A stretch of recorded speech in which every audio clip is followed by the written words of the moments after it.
are trapped in the native quarter of Mozambique. 2 dead men at your feet, the police closing in on you. And beside you, a sultry girl who offers you escape.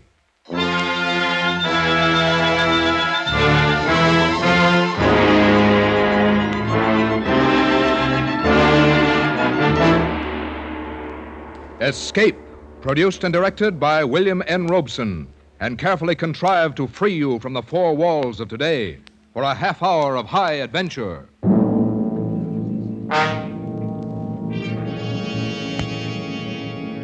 Tonight we escape to Portuguese East Africa, to the fetid alleys and dangerous rooftops of Mozambique, in the highly incredible yet somehow thoroughly plausible adventure by Percival Gibbon, entitled The Second Class Passenger.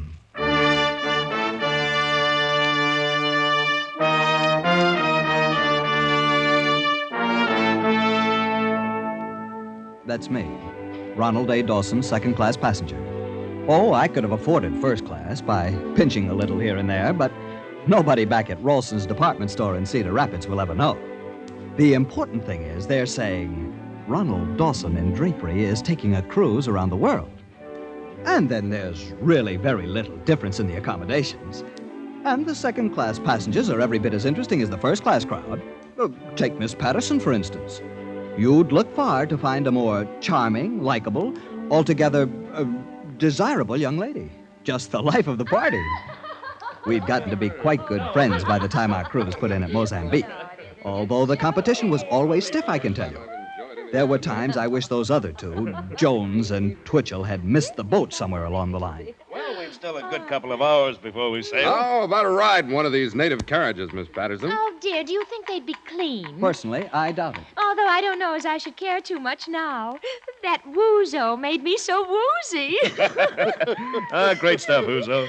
It would take a Greek to think up a drink like that. Or to drink it. Por favor, senor. American gentlemen like to buy pictures. No. Very interesting pictures. Take a look. Oh? No. Go away. You know, we might do the fort, though. The guidebook says it's the main point of interest. Now, let's see. Built by the Portuguese in 1600. Oh, dear, never mind the statistics. I dare say the fort would be as dreary as the rest of the place. Oh, yes. Mozambique's not at all like what you'd imagine Mozambique to be like. No. Well, it's a 1-horse town, all right. Main street and a couple of alleys. Oh, and it's so dirty. You know, you'd think they'd do something about it in this day and age. I'd like to buy the fine knife. beggars. No. Field Point. Look, all fine work. Him belong to big Tanganyika chief. I said no. Maybe someday wanna need fine sharp knife. No. Now get out. What did I need a knife for? To protect yourself from the savage natives, old man. All you'd have to do is call a policeman. He isn't doing anything else. You see him? Look at him out in the center of the street directing traffic like he was at the corner of State and Madison. And the traffic consists of 2 donkeys and an ox cart. Yeah. It will be a relief to get back on board ship and have a nice hot bath. Yes, and real American food instead of that greasy fried octopus we had for lunch at that Greek place. Oh, my, weren't they awful? That's part of the broadening experience of travel. Yes, I suppose so. Like that cute idol that I bought. I can't wait to show that to the girls at the bank. You know, oh, dear, Mr. Dawson. Yes, Miss Patterson? Where's my idol? Why, I thought Jones had it, or Oh, Twitchell. Oh, not me, old man. Well, you insisted on carrying it for Miss Patterson, don't you remember? Oh, dear, I must have left it back at the Greek restaurant. I'm so sorry. Oh, I did so want that idol. Don't you think you could go back for it, Mr. Dawson? Whoa, yes, of course. But I wonder if I'll have time before the boat sails. Oh, I'm sure you will if you hurry. Certainly, old man. You got more than an hour yet. You're sure? Oh, yes. The steward told me. Well, then I'll go at once. Oh, that's kind of you, my dear Mr. Dawson. Now, mind you don't miss the boat. Well, I'll try not to. Why, chances are I'll catch up with you before you've reached the landing stage. Fine. We'll wait for you till the very last minute. I could have throttled that supercilious Jones insisting I had time. I knew there was time, but I had no desire to run off after a heavy bronze curio and leave Jones and Twitchell alone with Miss Patterson. She was too nice a person, and, they were such dreadful bores. Yes, and I suspected them of being phonies, too. But there was no helping it now, so I made my way back up the main street toward Lazarus Restaurant, where we'd had our indigestible Greek lunch. Somehow, this main street of Mozambique looked different now in the quick African twilight. The little saloons and the sidewalks were filling with men of every nationality and color. Many of them wore knives thrust through the belts of their thin white suits. Knives that looked as sharp as the glances they threw at me. I must confess, I felt a little strange and unwanted. Then, lounging toward me in the crowd, I saw a large woman, clad in a sort of burnous, but her brown face unveiled. She had very wide lips, and they were painted scarlet. And from the corner of her mouth, she dangled a cigarette. Her eyes were heavily mascaraed, and when she looked down at me, terror seized me. I was afraid she would speak to me. I didn't know what I should do or say, but she didn't. Instead, she laughed. And the way the loiterers responded, I was convinced that they were laughing with her at me. I must say I was relieved to reach the entrance of Lazarus Restaurant. Good evening, sir. A little dinner for the gentleman? No, thank you. As a matter of fact, I just lunched here today. Very good. Excellent meal. Thank you, sir. I left a curio here, probably under the table. Have you found it? Curio? Yes, some sort of a brass god. It was wrapped in newspaper. Oh, yes. We got him right here for you. Oh, that's good. That's fine. I'm in a hurry to get back to the boat. Yes, you better hurry. Pretty soon she rains. Rain? Why, there's not a cloud in the sky. You see, every night she rains in Mozambique. Well, you ought to know, but I still doubt it. Oh, here. Buy yourself a cigar. Thank you, sir. Thank you. You hurry quick before she rains. Don't worry about me. I'm not made of sugar, you know.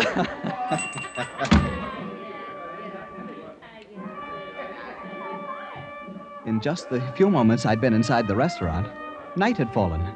That sudden nightfall of the tropics. I looked overhead and clearly saw the stars. Thinking what a bad weather forecaster the Greek was, I tucked Miss Patterson's silly bronze idol under my arm and started off for the waterfront. I hadn't gone 200 yards when a large, warm drop of rain splattered on the back of my neck. Then 2 more on my hat. And before I could take cover under an arch, it was raining like Iowa in April. It didn't look like it would let up soon, and I wondered if there might not be a shorter way to the waterfront than the long walk down the main street and then the long way to the left along the docks. Surely one of these alleys that turned off to the left would lead me directly to the harbor and the landing stage. So I left the protection of the archway and turned into the alley at my left. 4 steps from the main street, and I was engulfed in darkness, wading through filth and mud over my ankles. But I was certain that I was on the right track, so I walked on and ran straight into a blank wall. I turned to retrace my steps, but I could see no lights anywhere. I felt along the wall until it gave into another alley, followed it to another blank wall, and thence into another one. And now I knew I was lost. And now it began to rain in earnest. It pelted, it stamped, it whipped, it stung, it thrashed. In a moment, I was drenched to the skin. If it was dark before, it was now black as a tomb. I struggled onward because it was too terrible to stand still and feel myself being beaten to the earth by the sheer weight of the rain. I don't know how far I walked through those foul and fetid passageways, nor for how long. But at last, feeling my way around a corner, I saw a slit of light, a horizontal flicker beckoning beneath the door, and I heard voices. I lifted the bronze idol and rapped on the door with it, and the voices stopped.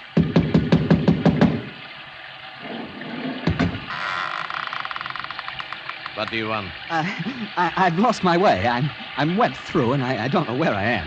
Please let me in. Please, let me in. Of course you may come in. You aren't exactly who we expected, but come in. Come in.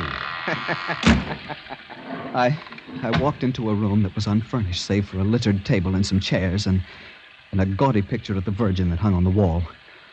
On each side of it was a sconce, in which a slovenly candle guttered.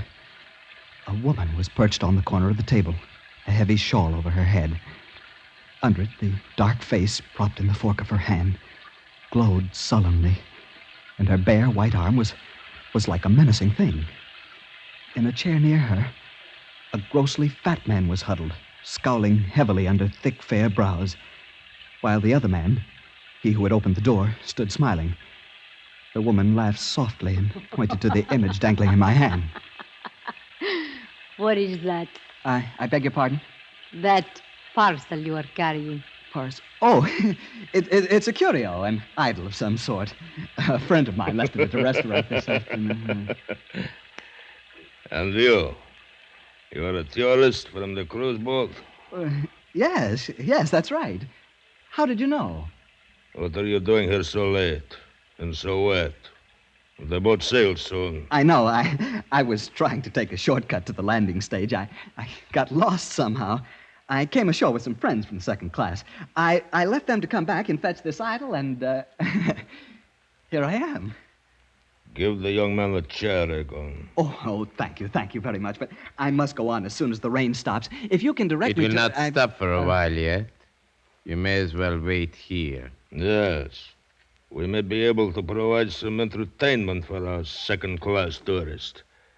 As soon as your friends arrive, my dear. Friends? The police are not my friends. You led them to us? Would you walk about with your knives forever, while I take all the risks? Risks? Huh. 7 months you have done what you willed, untouched. I bought you freedom for 7 months, with smiles and love. Now you take your turn. One uses a knife, one goes to prison. 1 month, 3 months, 6 months. Who knows? You could have talked with the prefect of police again. Again and again. And for what? Life is not spending money. One pays for living, my friend, with work. Sometimes with jail. I have paid. Now is your turn. You could have helped us once more. Only once more, and we could have been out of this sewer and on the coast to Lorenzo Marx or Cape Town. Why didn't you? Why didn't you help us once more? Yes, why? Always you say once more, once more. Now there is no more. You are a sheep-pig, a defiled and debauched I daughter. beg your pardon, sir. What? That's no way to speak to a lady. What? I'm serious. I don't like to hear such language used to a lady. I must ask you to apologize. What the devil have you got to do with this? You just came in out of the rain from the second class. Please. Don't fight with him. There's trouble enough already. But what the devil right has he got to come in here and tell me? Yesterday you stabbed the Egyptian. What of it? Don't stab this one. You want the police to find you here with a corpse? A corpse? What does it matter how the police find us? We wait for them because we have no choice. You put them on us. We should do away with you. Why do you lie? Even to yourself. Why must you hide your own blame behind my skirts? Great Mother of Heaven, you are neither man nor beast. You are just... Don't go on. Don't you dare say it. Dare. You are just a Salmak. No one says that to me and lives. He's got a knife. Salmak. Salmak. I'll tell No, you don't. Stand back or I'll brain you with this idol. You'll do what? You think I carry only a knife? Pig! Dog, I waited for this! He forgot. I carry a knife. Oh. Look what I did to him with this bronze idol. Horrible. It makes a good weapon, your idol. It was a grand blow, a king's blow. You cannot help him now. I've killed a man with this little curio. And you've killed another with your knife. 2 men murdered. Oh, I must get back to the ship. You must come with me. To the ship? Oh, la la. You think I'd be welcome in the second class? Well, I don't know. But we must go somewhere. The police will be here any minute. The police? Yes. Come. It's not raining so hard now. Quiet. It's the police. Oh. They have come for those two. They will be on both sides of us. Here, hold my hand. Yes. Stand perfectly still. I will tell you when it's safe to move.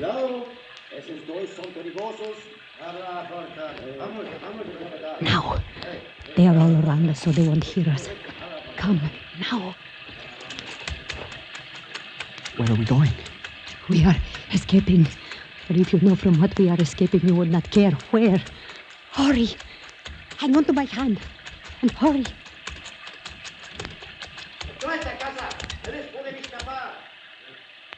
They have found the bodies. Now they are after us. What will we do? There is a door nearby. We must find it. Or here, feel along the wall. Here. Father. It must be here. Yes, here it is. Push it in. It won't budge. It's bolted from inside. You must push it in. It's the only way. Here, hold this idle for me. I have it. Now. Not yet. Hit it again. It's giving. Once more. Good. My friend, my great, strong friend. Up the stairs now, quickly. Where are we going now? To the roof. Wait. Huh? The rain has stopped. Yes. The stars are coming out. There is your ship out in the harbor. I must get to it. Listen. You hear them? We are not safe yet. Over the wall to the next roof. Hurry.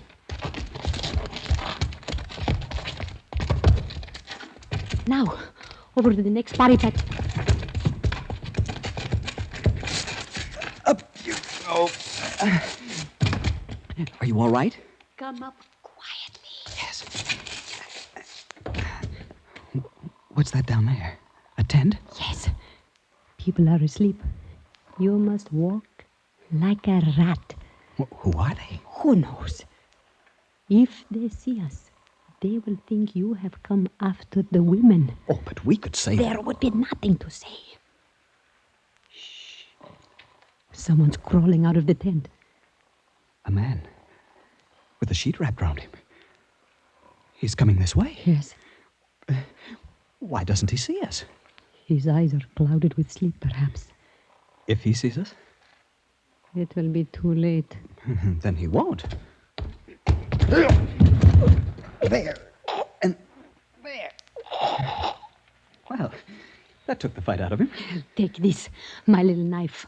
Just a prick, and he is quite safe. Oh, no, he's still enough now. He won't harm us. I really did him in, didn't I? It was splendid. With only the bare hands to take an armed man. Armed? I didn't know he was armed. Of course. Of that you may always be sure. Look, there in his loincloth. A dagger. At least 6 inches. Yes. You are truly magnificent, my friend. You are a man. You are a woman. Then? Wonderful woman.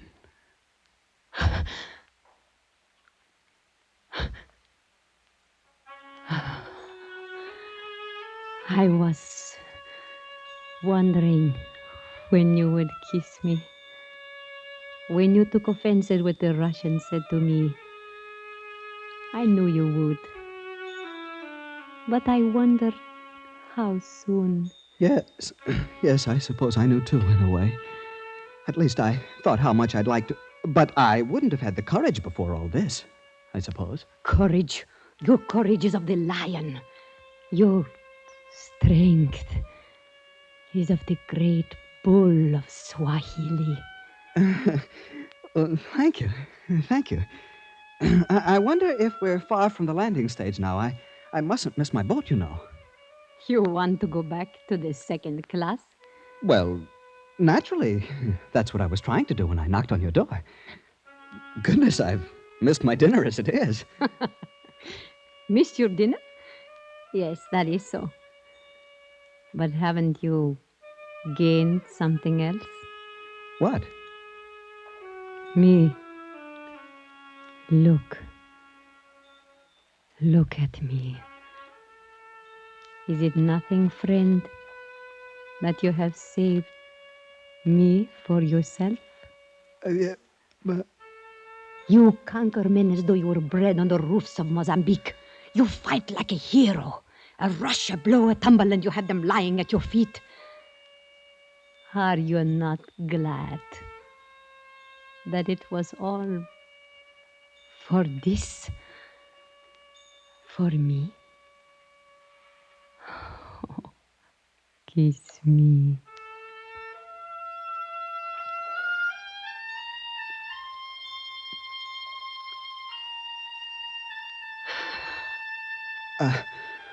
I'd fight. I'd fight for you as long as there was anyone to fight. You would. I know you would.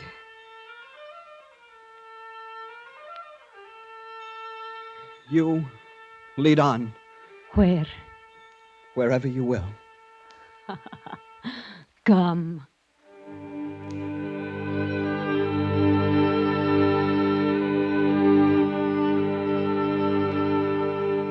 Of course, I don't expect you to believe this. Looking back, I'm still unsure it really happened to me. It's as though I dreamed it. Well, I don't know how many roofs we crossed after that. A dozen, perhaps. Maybe 20. It was mad, I know, but I must have surrendered completely to the wild spirit of the African coast. I didn't seem to see the great ship lying out in the harbor, her lights blinking with the comforts of civilization. All my senses were focused on this slim, breathtaking figure leading me across the rooftops to a shadowy destination in which only one thing was certain. She would be there. I suppose in that moment, armed only with the bloody bronze idol, I was invincible.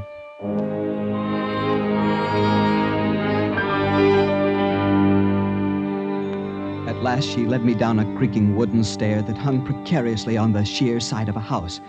And once more, we were in the mud of a gloomy alley. Even the way she slid her arm along mine and softly grasped my hand filled me with greater power than I had ever known. Hand in hand, we made our way down the alley and out into a little square where a night breeze rustled in the palms and smelled of the sea. And across the way, a dim light showed through a big open door. The little church of San Sebastian. Oh. Onde pensa que você vai? The police. After all this? Não tenta escapar. O quê? É que você quer comigo? Eu tenho ordem de prendê-la. Por quê? Eu não fiz nada. Veremos. Me acompanhe agora. Vamos. Vamos, capitão. Devia haver outra maneira de resolver isto. Esta vez não pega mal. Você está presa. What's the matter with him? What's he want? He says he won't let me go. The devil he won't. What's he want you for? Oh, my friend. These little policemen, they always arrest me when they get a chance. It is tiresome. Está bem. Deixe de conversar e me acompanhe. Listen, copper. Scram, see? Take it on the lam. Take a powder. Calle-se. Do contrário, será preso também. I said scram. Run! Run before he can get to his feet. No, not that way. Into the church. The sanctuary.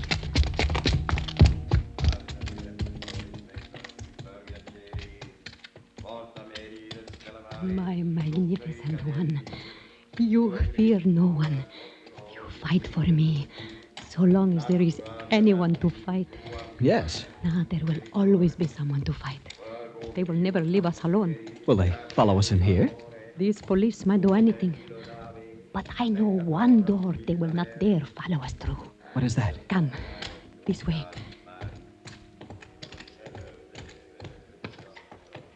Here. This door. First, I must wrap my skirts close. Now, come cleanly through the middle. Please do not rub the walls as you come.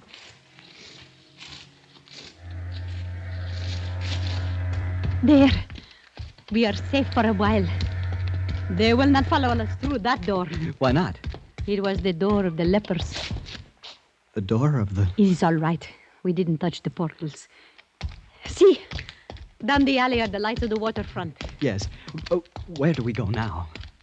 We have a little time now to breathe the clean air of the harbor.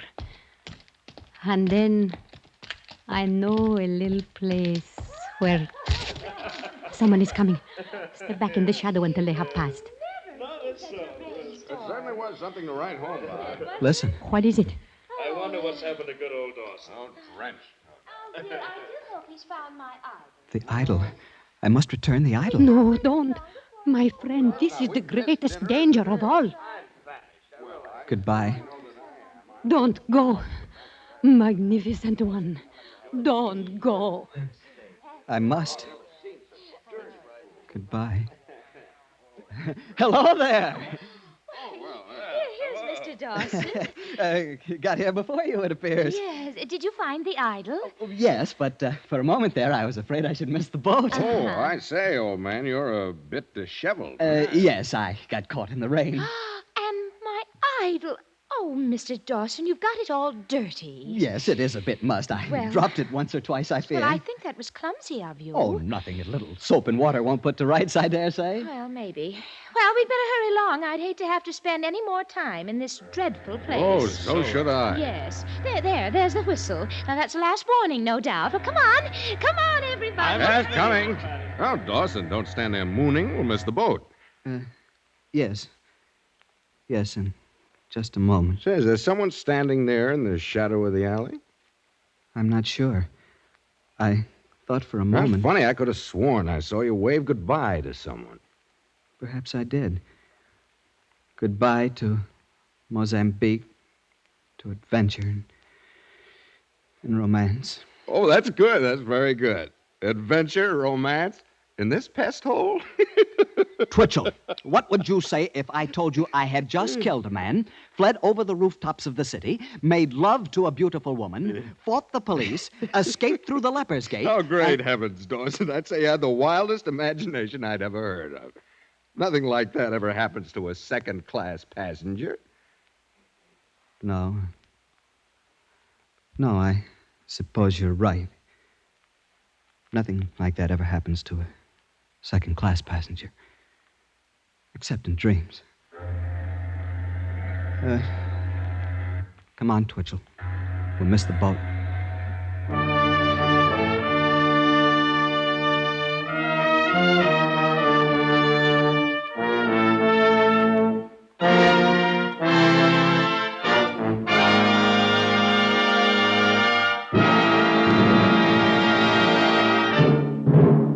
Escape, produced and directed by William N. Robeson, has tonight brought you The Second Class Passenger by Percival Gibbon, adapted for radio by Mr. Robeson, with Harry Bartell as Dawson, Jeanette Nolan as the woman, and Kathy Lewis as Miss Patterson. Original music conceived and conducted by Cy Fuhrer.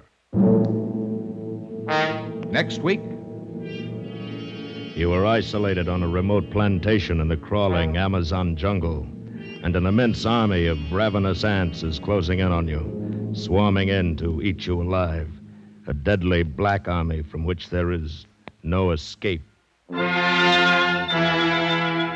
Next week, we escape with Carl Stevenson's terrifying story, Line Engine versus the Ants. Good night, then, until this same time next week, when again we offer you Escape. This is CBS, the Columbia Broadcasting System.